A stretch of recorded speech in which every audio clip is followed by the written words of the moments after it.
Welcome everyone.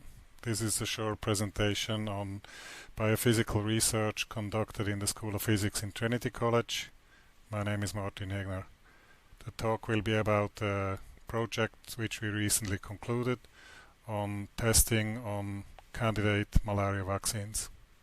The talk is split into 6 slides: introduction, instrumentation, a physical explanation of the sensor chips, the malaria vaccines, and a short introduction into molecular recognition. Welcome everyone to this introduction in biophysical research in the School of Physics in Trinity College. My name is Martin Hegner. I'm a faculty member in the School of Physics since about 15 years. My initial training is in the field of molecular biology and biochemistry, and I transferred into the theme of physics about 25 years ago. This allowed me to design home-built instruments that are able to measure at the ultimate limit. We are able to measure individual molecular machines, and we also are able to develop diagnostic assays that are relevant within the current medical field. Such a device is containing a variety of components. We have here on the left the fluidic system that is allowing us to pump tiny amounts of liquid into the core of the machine, shown here on the right. In the core of the machine we have a measurement chip. I will show you a blown up magnification a little bit later in the PowerPoint show. A microfabricated silicon array that has a decoration of receptor molecules. These receptor molecules bind specifically to molecules that are relevant in our study. To read out these sensors we need laser optics, and the whole electronics, temperature and the rest is controlled through also in-house built electronics. The software has to be developed as well, and in principle we have full control on what's happening within this machine autonomously from a remote location. I wish you a nice day, and I hope you will have some further insight when I conclude my introduction. As outlined previously in my introductory talk, I will show you now the core of the instrument. This is an integrated analytical platform with different instrumental components. We have a laser which is pointing towards a sensor element located here on the right, guided by an optical fiber. We have a motorized stage which is able to position this laser in a high precision on top of the sensor. And we have a readout element which is called here position sensitive device, which is reading where the laser beam is deflected. The temperature stability of the box is about 0.2 degrees, and it allows us nicely to read out the raw data of the experiment. We have a microfluidic chamber which has a volume of roughly 6 microliter. What is a microliter? 1 microliter has a volume of 1 by 1 by 1 millimeter.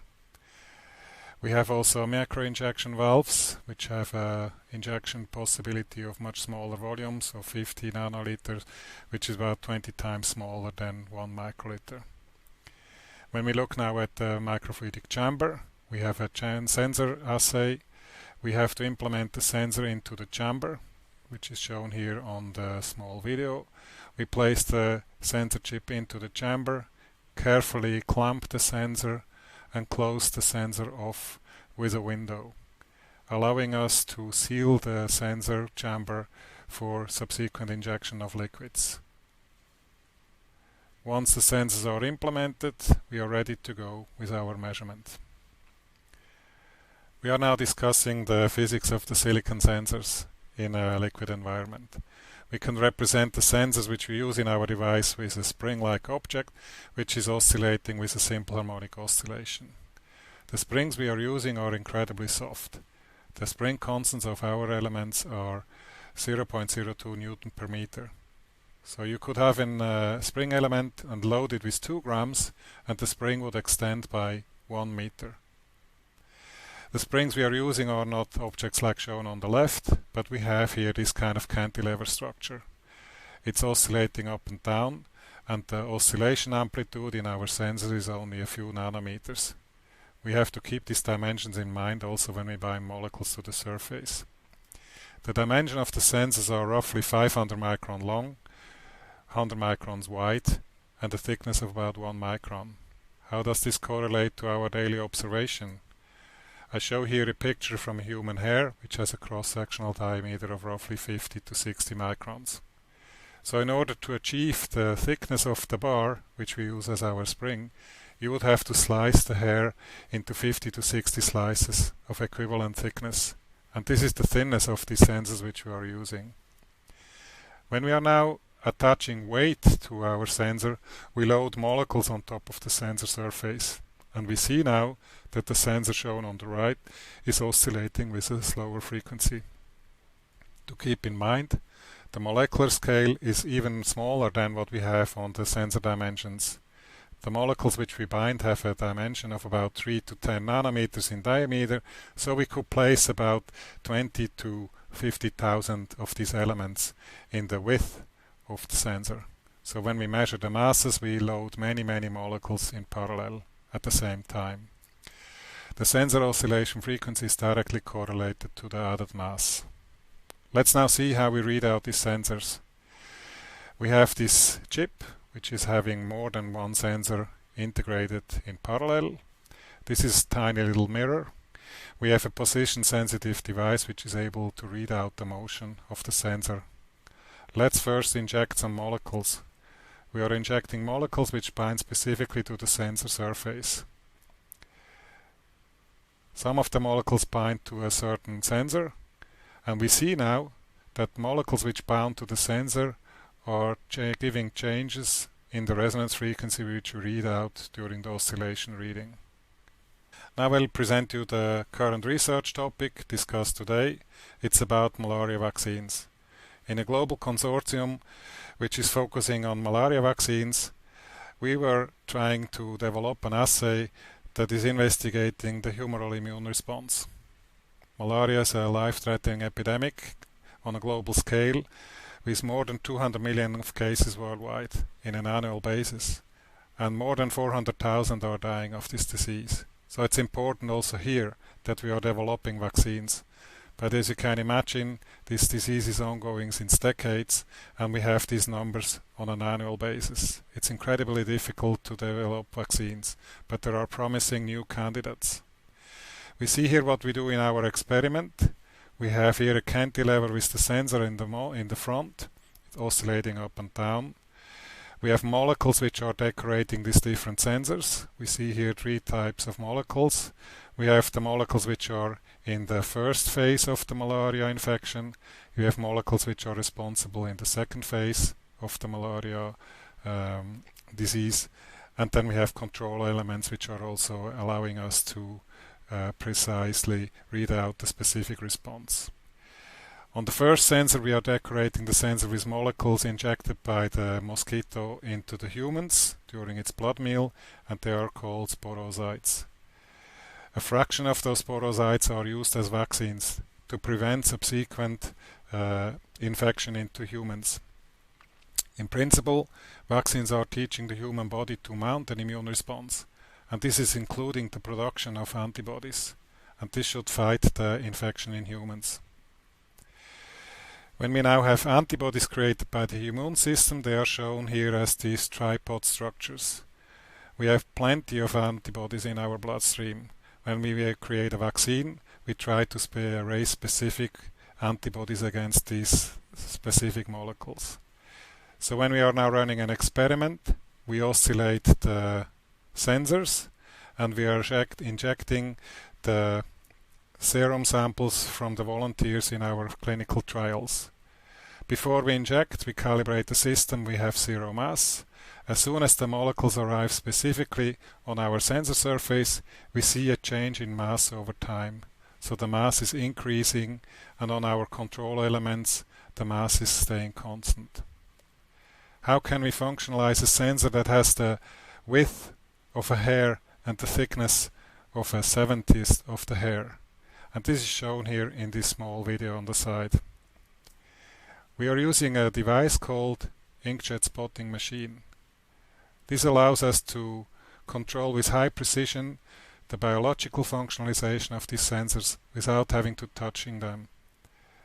It's optimized and can be done in a multi-parallel fashion.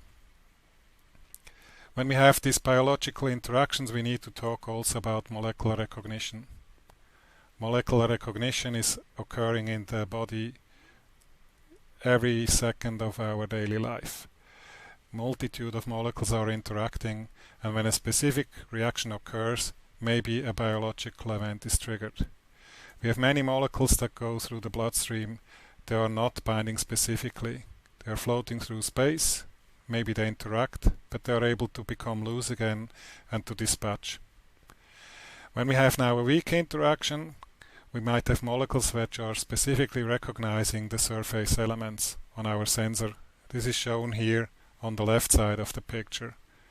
One molecule is binding, the interaction is keeping it stable for a while, whereas the second molecule didn't bind strongly. We have here now a different shape, and we have a strong interaction. We have molecules that are binding much tighter to the surface receptors. And over time, we now know and we record that the change in mass which we record in this situation here is larger than the mass over here. Molecular recognition is looking at the molecular detail on how these molecules are interacting. And as you see here easily that these blue molecules in dark blue are touching the receptor cavity in many more places than the light blue ones, giving rise to a stronger interaction. When we look now at the sensor schematic, as I've shown initially in this mosquito plot in the previous slide, we functionalize the sensor with different stages of the malaria disease. We might have some unspecific interaction on all of these sensors. This is something you cannot prevent, but we will also have specific interaction on the first stage of the malaria infection.